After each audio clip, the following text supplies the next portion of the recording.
What's up, YouTube? This right here is going to be a quick look at the MPA Defender. This is a Mac 11 clone. This is made by Masterpiece Arms. In this video, I'm going to tell you 3 things I like about this gun and 3 things I don't. And maybe at the end of it, you can decide if you want one of these or not. I've had this gun for a long time. I really like it. It's a fun gun to shoot. And that right there is going to kick me off with the first thing I really like about this gun is, man, it's just cool, Pawpaw. Man, that thing is cool. Everybody's familiar with this. I know from video games and movies and everything else. I know everybody thinks they're cool. I used to have an old Cobra, and I don't have it anymore. I wish I still did. But I have this one now. And I'm going to tell you something. It's just as cool as that Cobra was. I like it a whole lot. Another thing I like about this gun is the cost. Believe it or not, this gun is not that expensive. When you think about buying a Cobra or something like that, them guns run about around $1,200. I think when I got this one, I give around $400 for it is what I got in it. Maybe just a tad bit over, which is really affordable, I think. It is in 9mm, so a good thing about that is, if you buy this gun, it does shoot 9, so all your other guns that shoot 9, you're just adding a gun to the collection. It's a fun little gun. The third thing I really like about this gun is the trigger. Now I know you can't tell from the video, but I'm gonna pull the trigger for you. Here, I'll pull it from this side first. That's a smooth trigger right there, y'all. I know you can't tell. I don't know the poundage, but man, it's smooth. I have some guns that cost 3 times what this gun costs, and their triggers are not that smooth. Here we go. We're gonna do the reset on it. We're gonna hold the trigger back, cock the gun. There's a reset. There's the trigger pull. Great trigger on this. One thing about this gun is the trigger's so good at resetting. This is one of the best guns I've ever had at bump firing. This thing will spit them out more quicker than you can load them in there. I promise you, Pawpaw. They sure can. I'm going to do some bump firing in just a second. Now that I've told you a few things I like about this gun, I'm going to tell you a few things I don't like about it. Starting first with these magazines.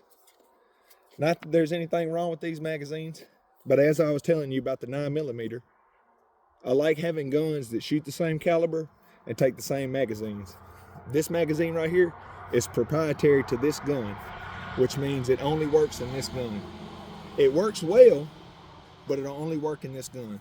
I would really like it if it took a Glock magazine or a FN magazine or something along that lines. Shield magazines. I did see where somebody had changed out the bottom right here and was able to take Glock magazines. I think it's about a $200 swap.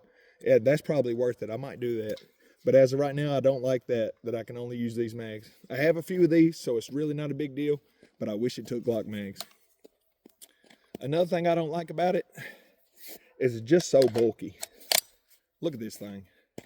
You can't hardly conceal this thing for nothing. Imagine if you're trying to stuff it down inside your britches and now put your coat over it or your jacket. Boy, look at that thing. I look like I've been eating a potluck on Sunday. That thing out of there. It ain't much better if you put her in there like that neither, because now you got that big old dog leg sticking out on that side. You could take it out and maybe hide your mag in the back, but that just ain't very practical. That's one thing I don't like about it. The gun is kind of bulky and it ain't real practical. Now, another thing I really don't like about the gun is the fact that when you're trying to shoot it, it's really kind of awkward in the hand almost. When you're really used to shooting things like 1911 or Glocks or other pistols that don't have all this in the back, you're used to having it like that.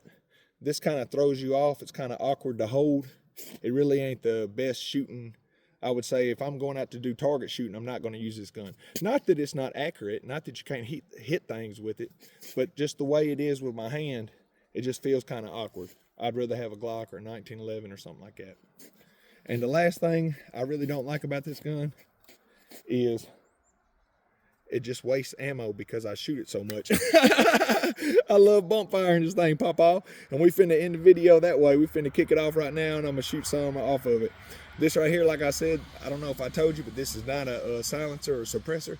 This is just a barrel extension, because if you unscrew this, you can put different brakes or different muzzle devices, or if you do have a suppressor, and you have all the stamps and everything and you want to suppress it, you can. Like I said, this is 9mm, so you can go subsonic or whatever it is you need to do.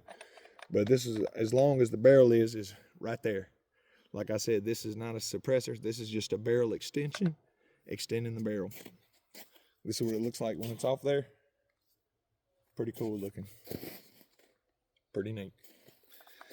For this next firing we're going to be doing, we're going to be bump firing it. So we're going to have this on here. So let's get it threaded back on. Like I said, this is one of the best triggers I've felt in a cheaper gun. And it just so happens to be one of the easiest bump firing guns I've ever had. We're finna shoot it right now. I'm gonna shoot it once or twice in semi, which is only semi. And then I'm gonna do bump firing after that. Bump firing is just where you take the firearm. You can do this with all kind of different firearms. But you take the firearm, have it loaded. As you're pulling the trigger, you're pulling forward with the gun. So I'm pulling forward with this arm. Forward like that. I'm taking my finger and I'm holding her stiff. And I'm putting her right there inside that action. Or right there inside that trigger wall. And I'm gonna let the action and the recoil cycle the gun. That's the premise of bump firing. Now, like I said, we're gonna put 1 or 2 in it in semi, and then I'll go on to bump firing. This right here is gonna be how you bump fire the MPA Defender. First couple shots. Oh, turn her on fire. I had her on safety. Always remember your gun safety. Always keep your earplugs in. First couple shots.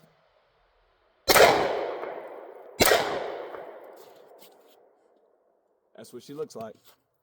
Now, let's bump fire.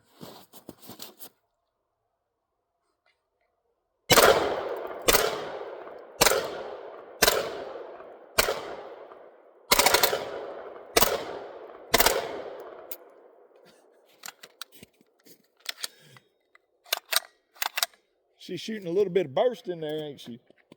Woo, we pop out, we chop that thing up. Let's see if we can get another mag to go through Sassy. All right, Sassy. We're counting on you, girl. Let's see if we can't get it to run on out. Had a bump fire, here we go.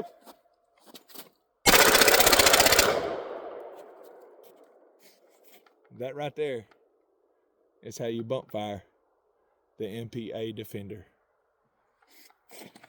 Hope you enjoyed this video.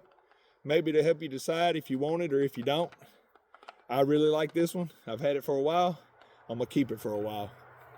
Hope y'all enjoyed my content. Like, share, subscribe. Catch y'all on the next one. We out of here. Peace.